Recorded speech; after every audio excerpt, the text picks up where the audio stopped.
ఖైదీ number 2261గా Posani హైకోర్టుకు YCP lawyer remand report లో పవన్. ఏపీలో గత వైసీపీ ప్రభుత్వంలో కూటమి పార్టీల నేతలైన చంద్రబాబు, పవన్ కళ్యాణ్ పై అనుచిత వ్యాఖ్యలు చేసిన వ్యవహారంలో పోలీసులు అరెస్ట్ చేసిన వైసీపీ నేత పోసాని కృష్ణమురళిని కోర్టులో హాజరు పరిచాక ఇవాళ రాజంపేట సబ్ జైల్ కు తరలించారు. జైల్లో ఆయనకు ఖైదీ నంబర్ 2261ని కేటాయించారు.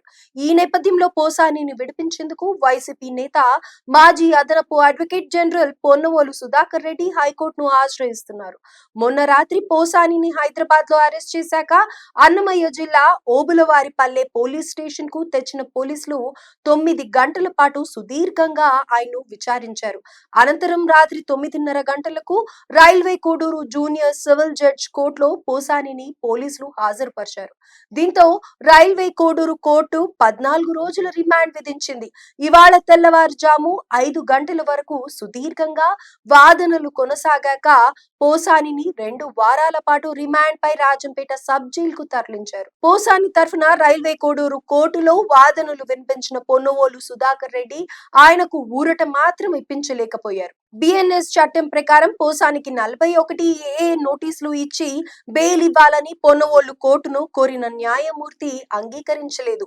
వర్గ వైషమ్యాల రెచ్చగొట్టేలా వ్యాఖ్యలు చేసినందుకు పోసానికి రిమాండ్ విధించాలంటూ పోలీసులు చేసిన వాదనను జడ్జ్ అంగీకరించారు. దీంతో పోసానికి 2 వారాలు రిమాండ్ విధించారు. దీనిపై స్పందించిన పొన్నవోలు హైకోర్టును ఆశ్రయించనున్నట్లు వెల్లడించారు. మరోవైపు పోసాని రిమాండ్ రిపోర్ట్ లో పోలీసులు పలు కీలక అంశాలు పేర్కొన్నారు. ప్రముఖ నటుడి కుటుంబాన్ని అవమానించేలా మాట్లాడారని, ఆయన భార్యపై అత్యంత అభ్యంతరకర వ్యాఖ్యలు చేశారని తెలిపారు. మహిళల ఆత్మ గౌరవానికి భంగం కలిగించడంతో పాటు ప్రముఖ నటుడి ప్రతిష్టకు విఘాతం కలిగించారన్నారు. ఉప ముఖ్యమంత్రి పవన్ కళ్యాణ్ వ్యక్తిగత జీవితంపై దారుణమైన రీతిలో వ్యాఖ్యలు చేశారని తెలిపారు. తన కుమారులకు దళితులతో ఎట్టి పరిస్థితుల్లో వివాహం చేయనని, ఎలాంటి సంబంధాలు కుదుర్చుకోనని పోసాని దారుణంగా మాట్లాడారని కూడా తెలిపారు.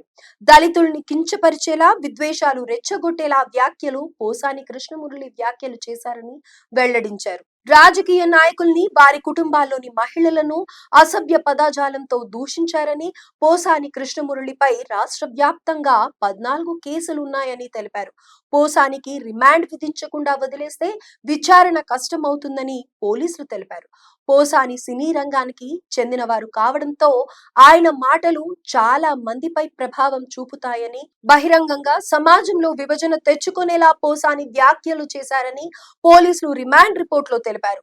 ఉద్రిక్తతలు సృష్టించేందుకు పోసాని ప్రయత్నించారన్నారు. పోసానికి రిమాండ్ విధించకపోతే ఇవే నేరాల్ని మరింత వ్యవస్థీకృతంగా చేస్తారన్నారు.